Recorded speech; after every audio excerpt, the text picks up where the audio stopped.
High School. We have with us the math team sponsors. If you would introduce yourselves. I am Mr. Barnes.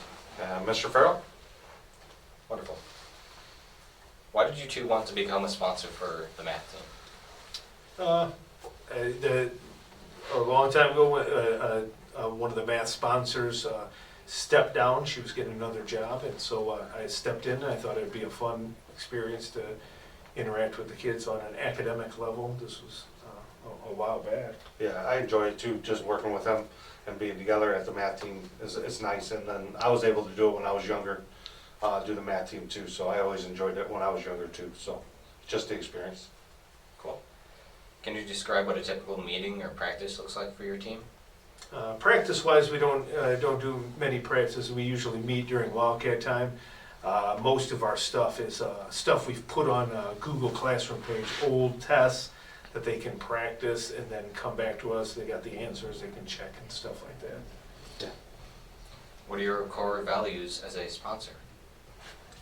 Just trying to enjoy it, getting the kids to enjoy trying it and score whatever they can score. We're not, it's a little difficult sometimes. They go in there, but just getting the kids to go and try something different, I think, is where I like the most about it.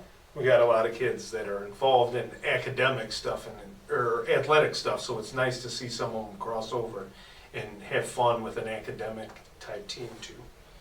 How do you view the relationship between academics and extracurriculars? I think I just personally believe the more extracurriculars kids are involved in, generally the better their academics do, because they work on their time management. They're not just sitting around pushing stuff off. They really, I think they excel more academically when they're involved in more extracurriculars. I agree completely with that. How do you develop a community around the team? The community doesn't, with the team, it's not really like events that the community comes to, but parents are welcome, things like that, but it's not really a community thing that they go to. How do you typically get students into the club?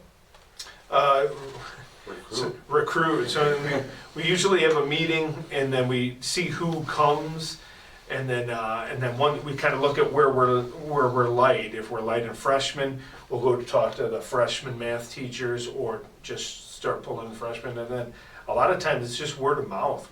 We'll talk to some students that are on the math team, be like, hey, grab some of your friends and bring them along. It's a good time, and then they do, and that just helps build and grow the team. We count on the team members already to go get other kids to come help, so it works out pretty well. Like, we've had a good group for the last 4 or 5 years, so it's been good.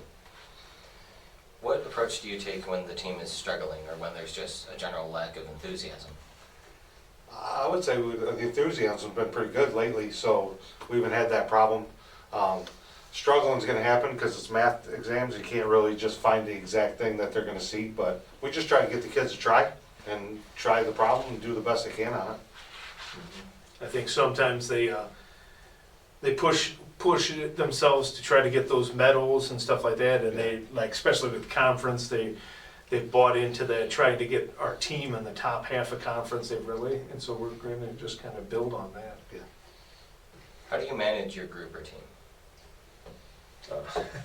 I mean, If there is much management. yeah. Well, the first thing is, like we said, we just got to get the numbers out, and then get them into the right tests and the right positions, and then after that, it's just practice and help them out with a few things. Yeah, we've been fortunate enough that the kids get to their exams and everything.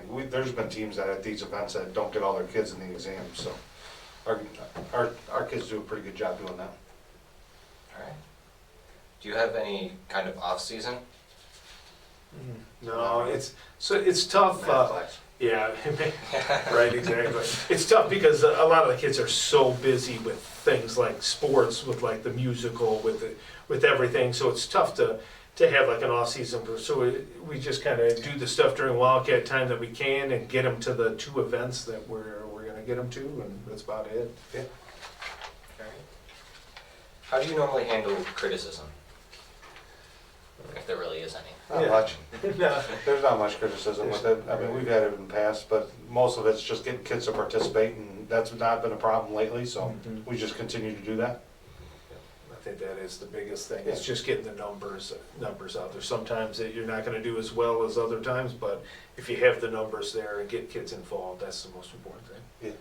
Have you ever had any parents who complain? No. No, it's not usually, like you said, sometimes we're fighting to get kids out, we don't usually have the playing time issues and stuff like that. Everybody So, gets to do something, so it's not a big deal. yeah. Well, I've run out of questions, so do you guys mind if I would ask you a few questions that weren't on here about just teaching in general? No, we're good. All right. What made you guys want to become teachers? Okay, so I have an interesting story. I actually did not want to become a teacher. And a bunch of people told me, I was tutoring people in math, and they told me I should be a math teacher, and I told them I totally didn't want to be a math teacher. I wanted to work in psychology. Got my degree in psychology and just realized it wasn't a fit for me. I didn't feel as good as I wanted to about the psychology field. And I was coaching here at Wilmington High School basketball at the time, and the principal, Joe Herms, he was like, you should really get your teaching degree. And so I went back and got it, and I've been happy ever since. Yeah, my grandma was a teacher, so she kind of pushed me that way when I didn't know what I wanted to do. And it helps that I like extracurricular activities. I like the sports. I like math team. So once I got in, I just enjoyed it and liked being here. So How do you guys normally structure your classes? yeah, I mean, we go over homework, go through notes, work on examples together, and then just kind of get prepared for what they're going to have to do homework-wise, and let the kids have an opportunity to work during the day and ask questions so they know what they're doing when they go home. Yeah. And it really depends on the class too. I structure my calculus class, not just with content, but just significantly different than I structure my Algebra 1. They need to be like on task more, they need to have more structure, where calculus can be a little bit more give and take, things like that. But like he said, we kind of make sure they learn the last lesson, go over that kind of stuff, prepare them for the next lesson, and then just build for those tests and build for future math classes or college, depending on class. Would you guys like to share any funny stories that you have from classes? No, I think I'm okay. Same answer we got last time. No? Yeah. On camera, yeah, we'll see. Yeah. All right. Well, that's about everything I got. Thank you for joining us. Yeah, thank you.